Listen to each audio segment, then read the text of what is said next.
জানেন তো, যখনই আমার কেক খেতে ইচ্ছে করে তখন আমি বাড়িতে বানিয়ে নিই, কারণ এটা বানানো এতটাই সহজ আর এতটাই চটজলদি বানানো যায়, তাই আমি বাড়িতেই বানিয়ে নিই।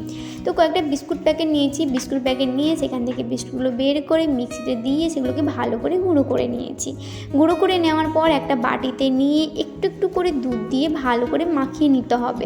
ভালো করে মিক্সড করে নেওয়ার পর একটা ইনো দিয়ে সেটাকে ভালো করে মাখিয়ে নিতে হবে, পরিমাণ মতো দিতে হবে, একটুখানি দুধ দিয়ে ভালো করে মাখিয়ে নিতে হবে। এটা কিন্তু খুব মোটা করা যাবে না, খুব পাতলা করা যাবে না। তারপরে একটা অ্যালুমিনিয়ামের বাটি নিয়েছি, বাটি নেওয়ার পর ভালো করে তাতে তেল মাখিয়ে নিয়েছি। ভালো করে তেল মাখিয়ে নেওয়ার পর একটা বাটার পেপার দিয়ে সেটাকেও ভালো করে তেল মাখিয়ে নিতে হবে। ভালো করে তেল মাখিয়ে নেওয়ার পর ওটাতে ওই মিক্সটা ঢেলে তারপরে একটা কড়াই আমি আগে থেকে গরম করতে দিয়েছিলাম, ওখানে একটা স্ট্যান্ড দিয়ে ওটাকে আমি বসিয়ে দিয়েছি। মিডিয়াম লো ফ্লেমে ওটা করতে হবে 40 থেকে 45 মিনিট।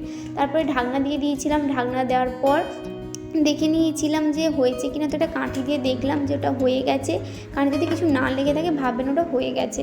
নামগুলো নিয়েছিলাম, খেতে তো খুবই টেস্টি হয়েছিল। দেখা হচ্ছে পরের কোনো ভিডিওতে। Bye bye.